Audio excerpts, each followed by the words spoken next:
धम्मपद ब्राह्मण वग्गो आयायसन विजंती अस्मि लोके परमिच निरासयं विसंयुतं तमहं ब्रूह्मी ब्राह्मणं।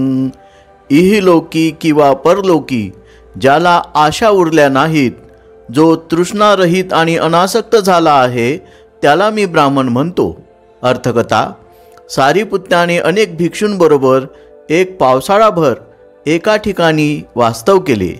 त्या वास्तव्याच्या अखेरी त्याने भिक्षूंना सांगितले की तरुण भिक्षूंना आणि शिक्षण चालू असलेल्या भिक्षूंना भेट म्हणून मिळालेले कपडे घेऊन येण्यास सांगितले आणि तो बुद्धांना भेटण्यासाठी गेला।